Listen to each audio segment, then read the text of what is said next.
Guys, നമസ്കാരം. അപ്പം നമുക്കിന്നൊരു പഴമാങ്ങ പുളിങ്കറി ആയാലോ. നല്ല കാട്ടുമാങ്ങ കിട്ടിയിട്ടുണ്ട്. അപ്പോൾ ഇത് നോക്കിക്കേ, ഈ ചെറിയ മാങ്ങ ഇത് നമുക്ക് കുറച്ചൊന്ന് നല്ലതുപോലെ കഴുകി വൃത്തിയാക്കി നല്ല പഴുത്ത മാങ്ങ വാങ്ങിച്ച് അത് നമ്മൾ തൊലി പൊളിച്ച് നമുക്ക് ഒരു പാത്രത്തിലേക്ക് ഇട്ട് നല്ല വൃത്തിയായിട്ട് നമുക്ക് കുറച്ച് ഒരു ശകലം മഞ്ഞൾപ്പൊടി, ശകലം മുളക് പൊടി, ഉപ്പ് ചേർത്ത് നമുക്ക് നന്നായിട്ടൊന്ന് വേവിച്ച് അതിനുശേഷം നമുക്ക് കുറച്ച് തേങ്ങ എടുത്ത് നന്നായിട്ടൊന്ന് മിക്സിയിലിട്ട് ശകലം ജീരകം കൂടെ അടിച്ച് നമുക്ക് ഈ വെന്ത മാങ്ങയിലേക്ക് നമുക്ക് നന്നായിട്ട് ചേർക്കണം. അങ്ങനെ ചേർത്തതാ ഞാനിവിടെ റെഡിയാക്കി വെച്ചിട്ടുണ്ട്. ഇത് കണ്ടോ, നല്ലതുപോലെ വെന്ത് സെറ്റായി റെഡിയായിട്ടിരിക്കുക. ഇത് കണ്ടോ, ഇത് നമുക്കിനി കടുക് താളിച്ച് റെഡിയാക്കി എടുക്കാം. കടുകും താളിച്ച് റെഡിയാക്കി വെച്ചിട്ടുണ്ട് ഞാൻ.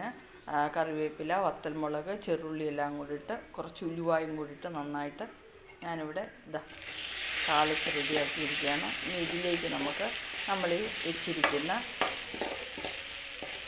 മാങ്ങ ഇതിലേക്ക് നമുക്ക് ഒഴിച്ചു കൊടുക്കാം. അപ്പോൾ നമ്മുടെ കടുക് ഇവിടെ താളിച്ച് റെഡി ആയിട്ടുണ്ട് ഗൈസ്. ഇത് നമുക്കിതാ നമ്മുടെ കറിയിലേക്ക് നമുക്കിടാം.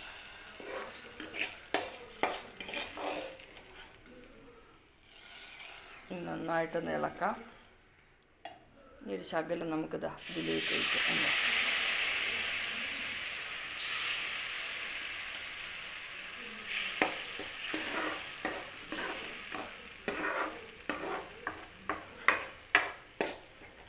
ഇത് നമുക്കിതിലേക്ക് ഒഴിച്ചൊന്ന് മിക്സ് ചെയ്യാം. അപ്പോൾ നമ്മുടെ പഴമാങ്ങ പുളിങ്കറി ഇതാ ഇവിടെ റെഡി ആയിട്ടുണ്ട് ഗെയ്സ്. നോക്കിക്കേ, കണ്ടോ, റെഡിയായി. ഇനി നമുക്കിതിനകത്തേക്ക് വേണ്ടത് അല്പം തൈര് കൂടെ നമുക്കിതിനകത്തേക്ക് ചേർത്ത് കൊടുക്കാം.